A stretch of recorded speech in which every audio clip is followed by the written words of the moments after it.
Hello बच्चों, मैंने तुम लोग पढ़ा रहे थे क्लास 12 में इनऑर्गेनिक केमिस्ट्री। और इनऑर्गेनिक केमिस्ट्री में हम स्टार्ट किए थे कोऑर्डिनेशन कंपाउंड। कोऑर्डिनेशन कंपाउंड में हम बता चुके बाबू स्टीरियो आइसोमेरिज्म के बारे में, है ना। आज से हम बात करेंगे स्ट्रक्चरल आइसोमेरिज्म। स्ट्रक्चरल आइसोमेरिज्म क्या होता है, वो कितने तरह के होते हैं, ठीक है। कोई दिक्कत नहीं। तो लिखो structural isomerism. Structural isomerism, structural isomerism. Structural isomerism क्या होता है, ध्यान देना बाबू। स्ट्रक्चरल आइसोमेरिज्म का मतलब होता है यहाँ तो इनऑर्गेनिक कंपाउंड पढ़ रहे हैं ना, तो लिखना inorganic compound which have same molecular formula but different structural formula in 2D plane. मतलब मोलिकुलर फार्मूला सेम होगा लेकिन उसका स्ट्रक्चरल फार्मूला 2D प्लेन में क्या होगा, अलग अलग होगा। उसी को बोलते हैं स्ट्रक्चरल आइसोमेरिज्म। कोई दिक्कत, क्योंकि हमें कोऑर्डिनेशन कंपाउंड क्या इनऑर्गेनिक कंपाउंड, इसलिए इनऑर्गेनिक कंपाउंड का बात हम बोले, ठीक है। तो लिखो inorganic compound, inorganic compound, inorganic compound which have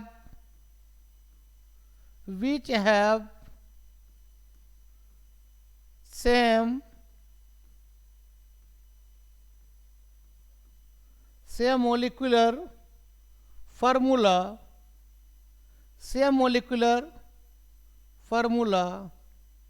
but different structural formula in 2D plane, but different क्या होता है बाबू, स्ट्रक्चरल फार्मूला, स्ट्रक्चरल फार्मूला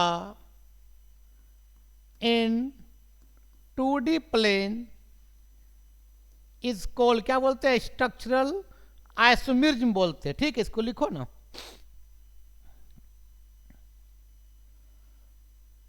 अब चलो बाबू, अब बात करते हैं टाइप्स ऑफ स्ट्रक्चरल आइसोमेरिज्म, ठीक है।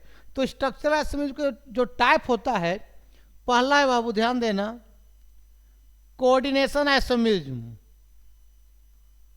पहला है कोऑर्डिनेशन आइसोमेरिज्म, कोऑर्डिनेशन आइसोमेरिज्म, ये पहला टाइप है, ठीक है। दूसरा टाइप है आयोनाइजेशन आइसोमेरिज्म, आयोनाइजेशन आइसोमेरिज्म, ये आपका दूसरा टाइप है, ठीक है, आयोनाइजेशन आइसोमेरिज्म, ठीक है। तीसरा है बाबू linkage isomerism, linkage isomerism, linkage isomerism, है ना। और चौथा है आपका हाइड्रेशन आइसोमेरिज्म, हाइड्रेशन आइसोमेरिज्म। और हाइड्रेशन आइसोमेरिज्म को ही हम लोग बोलते हैं सॉल्वेशन आइसोमेरिज्म भी बोलते हैं, ठीक है। इसी को बाबू हम लोग दूसरा वर्ड में बोलते हैं सॉल्वेशन आइसोमेरिज्म। पहले इसको लिख लो।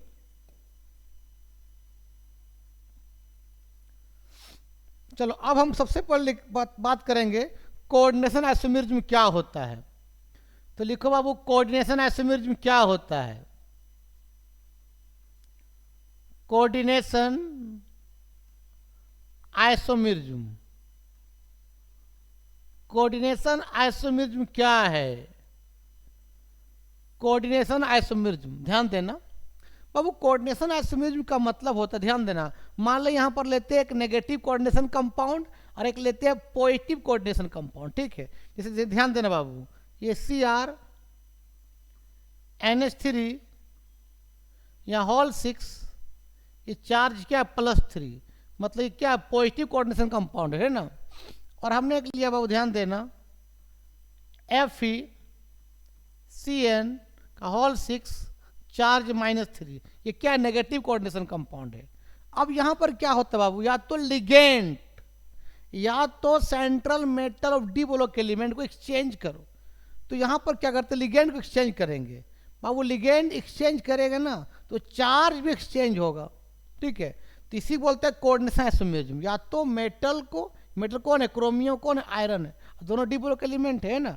तो या तो मेटल को एक्सचेंज करो या तो लिगेंड को एक्सचेंज करो। तो लिगेंड जब एक्सचेंज होगा ना बाबू तो चार्ज भी एक्सचेंज हो जाएगा, और इसी को बोलते हैं कोऑर्डिनेशन आइसोमेरिज्म बोलते हैं। मतलब यहाँ पर क्या किया बाबू, लिगेंड एक्सचेंज किए हैं, ligand exchange between them, exchange short में लिखते हैं बिटवीन देम। लिगेंड को हमने क्या किया बाबू, एक्सचेंज कर दिया, तो चार्ज भी एक्सचेंज हो जाएगा, है ना। अब देखो क्या हो जाएगा बता, यहाँ पर Cr, या क्या हो जाएगा बता बाबू, Cn6। अब यहाँ चार्ज कितना हो जाएगा बता, -3 हो जाएगा।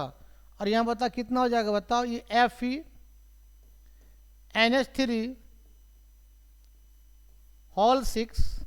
चार्ज कितना हो जाएगा बताओ, +3। तो इसी को बोलते हैं क्या, कोऑर्डिनेशन आइसोमेरिज्म। अब देखना दोनों जगह बाबू सेंट्रल मेटल एटम Fe और क्रोमियम का दोनों जगह ऑक्सीडेशन स्टेट सेम होगा, डिफरेंस नहीं होगा। देखो यहाँ निकाल लो, यहाँ निकालेंगे बाबू क्रोमियम का तो क्या माने, X मान लेंगे। एक अमोनिया का न्यूट्रल लिगेंड चार्ज 0 होता है, तो ऊपर कितना +3, तो इक्वल टू कितना लिखेंगे, +3 लिखेंगे, क्योंकि अमोनिया का कितना होता है, ऑक्सीडेशन स्टेट 0 होता है ना यार। न्यूट्रल लिगेंड का क्या होता है, ऑक्सीडेशन स्टेट 0 होता है, ठीक है। तो यहाँ पर +3 आया, और यहाँ भी निकालो बाबू। तो एक क्रोमियम का, एक क्रोमियम ये X मानेंगे, एक साइनाइड का कितना होता है, ऑक्सीडेशन स्टेट -1 होता है, 6 है, तो -6 इक्वल टू माथा पर कितना -3, तो इक्वल टू -3। तो यहाँ भी X इक्वल बता कितना आ गया, -3 + 6, मतलब यहाँ भी कितना आया, +3 आया। मतलब दोनों जगह सेंट्रल मेटल एटम का ऑक्सीडेशन स्टेट में कोई डिफरेंस नहीं आएगा, हमेशा सेम आएगा। यहाँ इसका निकालो Fe का, X मानेंगे, एक साइनाइड का -1, 6 का -6 इक्वल टू -3, तो X इक्वल टू -3 + 6, डायरेक्ट बाबू कितना आ गया बताओ, यहाँ +3 आ गया। यहाँ निकालो बाबू, यहाँ X मान लेंगे, अमोनिया क्या है, NH3 होता है ना,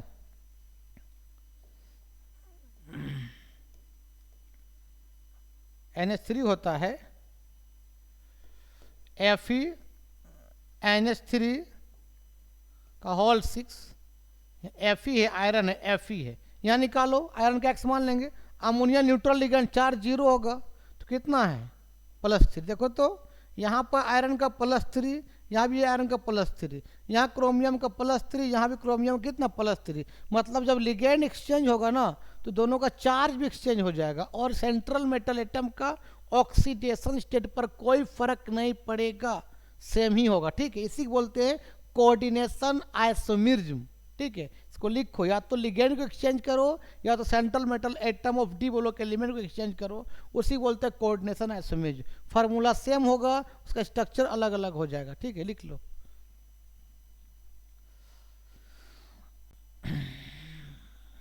नेक्स्ट होता है बाबू आयोनाइजेशन आइसोमेरिज्म, आयोनाइजेशन आइसोमेरिज्म,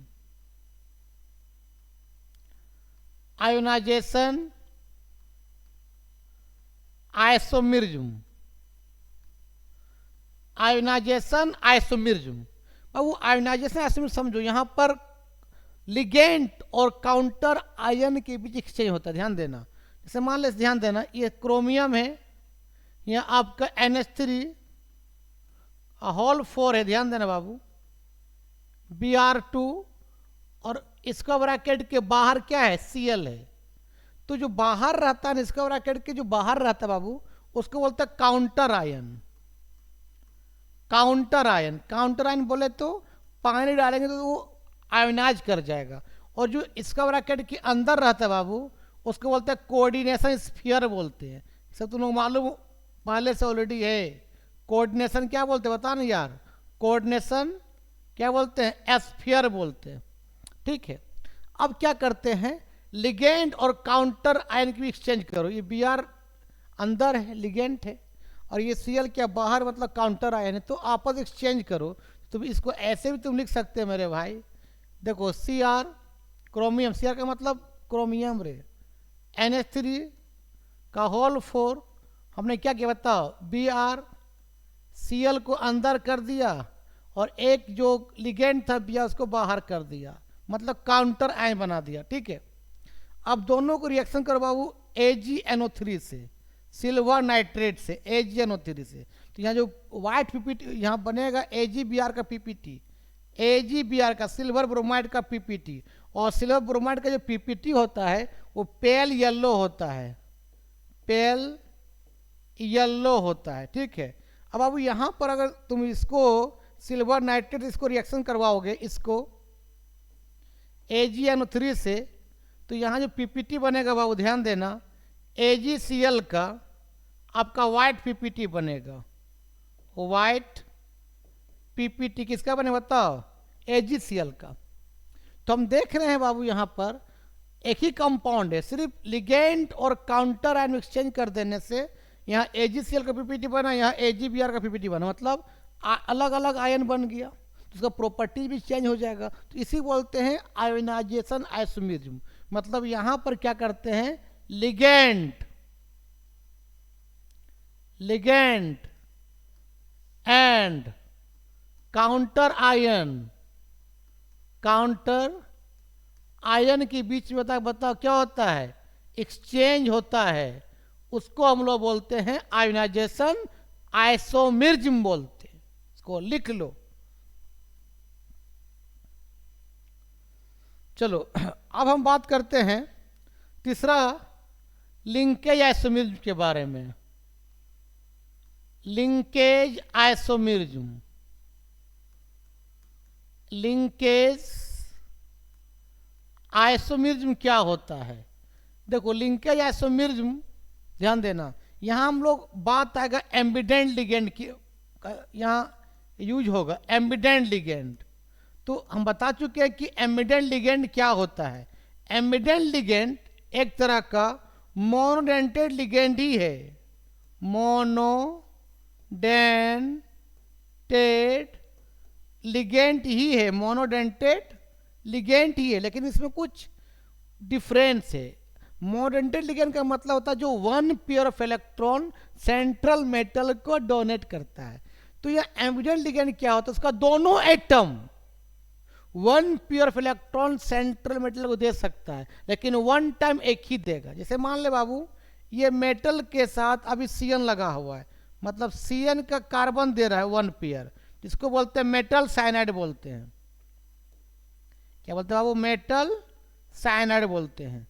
मान लो इसको ऐसे भी तुम लिख सकते हो, मेटल अब N दे रहा है, एक पेयर दे रहा है Nc, इसको बोलते हैं मेटल आइसोसाइनाइड, मेटल आइसोसाइनाइड, मतलब दोनों एटम वन पेयर दे सकता है, लेकिन वो एक ही टाइम में एक ही देगा, या तो C दे या तो N दे। अगर C देगा तो साइनाइड, N देगा तो आइसोसाइनाइड। इसको लिखो ना। और होता है जैसे मेटल के साथ अगर लगा NO2, N दे रहा है, N या डबल बॉन्ड O, और ये NO में बीच कोऑर्डिनेट बॉन्ड होता है, तो N दे रहा है वन पेयर, इसको बोलते हैं N नाइट्रीटो बोलते हैं, N नाइट्रीटो।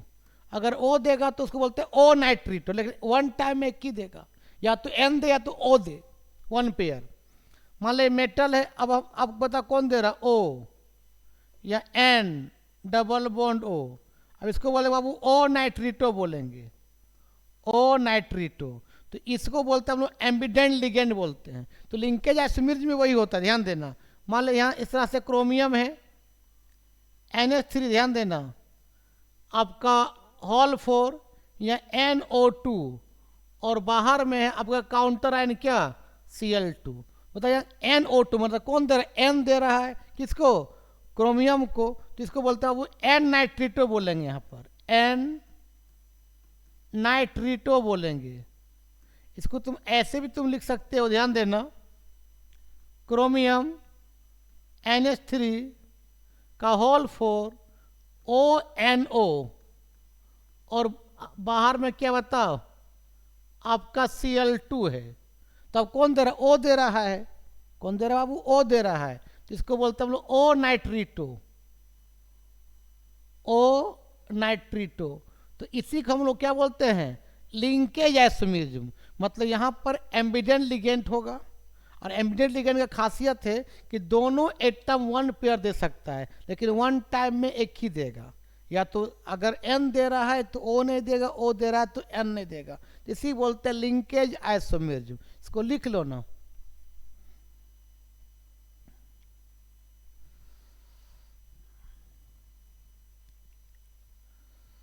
चलो अब हम बात करते हैं बाबू चौथा आइसोमेरिज्म, जो है आपका हाइड्रेशन आइसोमेरिज्म। हाइड्रेशन आइसोमेरिज्म बता क्या है? Hydration isomerism. हाइड्रेशन का मतलब क्या होता है? सुनो बाबू, यहाँ वाटर और काउंटर आयन के बीच एक्सचेंज होता है। मान लो इस तरह से क्रोमियम है NH3, या एक मिनट,